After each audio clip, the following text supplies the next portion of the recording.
nongonoko lowu i Rhyme and Reason u haxeriwa wona hi DJ Johnny Dongoms aka Mr Little Bit Taller.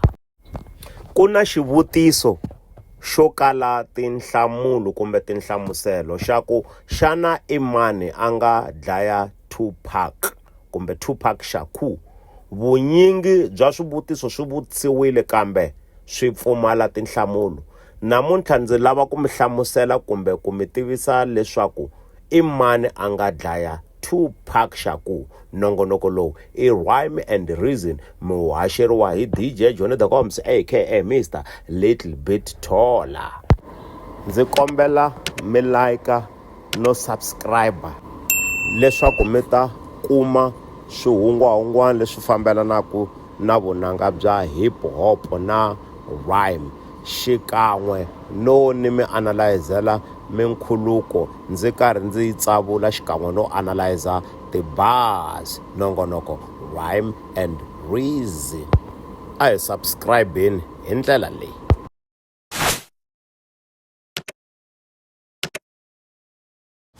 Rero risimu i ri twaka ri karhi bukutela hala ndzhaka makatla ma mina i risimu ra Tupac Shakur a ri thaku Teardrops and Close Casket. Nongonoko i Rhyme and Reason. Tell me how you feel. It took a week to go down. Recollection, see how crazy it sound. The whole town's on a mission. Adolescence, penitentiary bound. Now introducing your trigger. Since birth, I set on getting bigger. Just another wild ass nigga. But he was feeling for Precious. But Precious was a ghetto girl. Could be no sex without that gold Lexus. But Lil Trigger was heartbroken. He had to get his paper. Seeing visions of people smoking and niggas catching vapors. Got his man from around the corner. We call him Lil Ma. Risimu ra kahle kusuka ka Tupac Shakur a ku Teardrops and Close Casket. Sweswi a hi fambeni swin'we hi ya ringeta ku pfuna na ku hlamula swivutiso swa ku xana i mani a nga dlaya Tupac. Nongonoko lowu i Rhyme and Reason.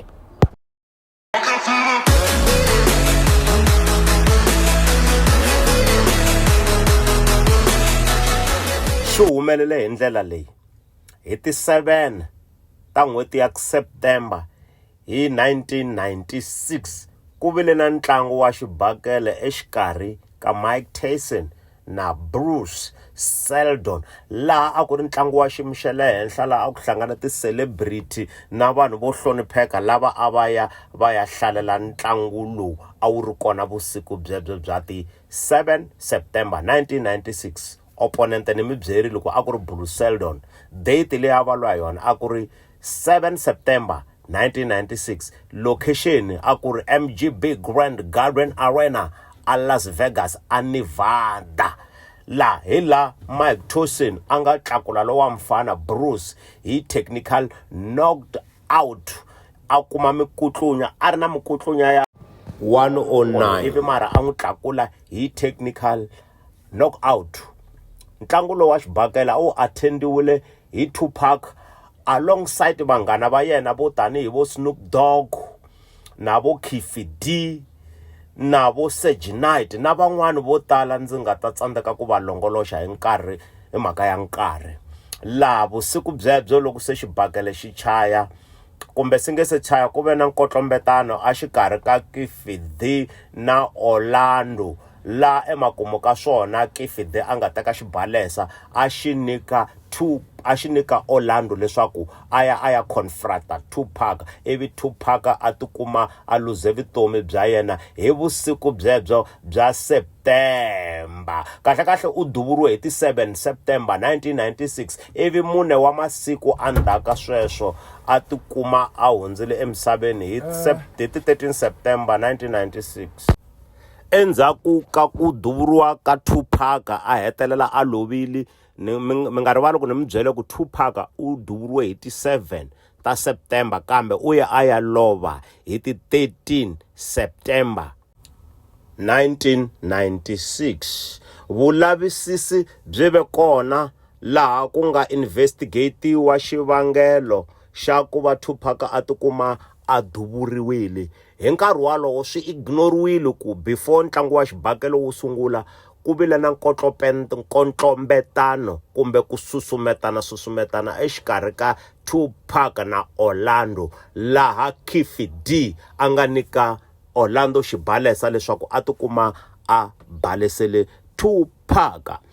Endzhaku ka mavhiki mambirhi manharhu ku ve na muehleketeleriwa loyi a tiveka hi The Notorious B.I.G. aka Christopher Wallace, laha ku nga sungula ku va na nyimpi exikarhi ka rihlanguti ra West Coast na East Coast kumbe West Side, laha emakumu ka swona mufi Christopher Wallace aka Biggie Small a nga hetelela a duvuriwa na yena a hundza emisaveni a landza Tupac hi xikongomelo xo a va rihiseta. Nongonoko lowu i Rhyme and Reason.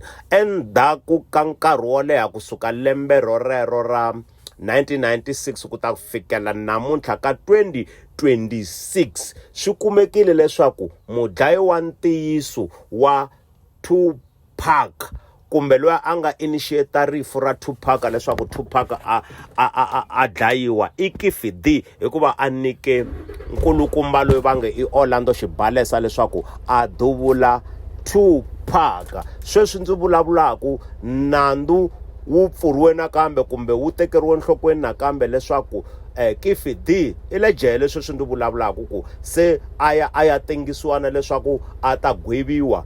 Va vululami bya le USA va ri va na vumbhoni byo ringanela ku va nga gweva Keffe D a tshama ejele vutomi bya yena hinkwabyo.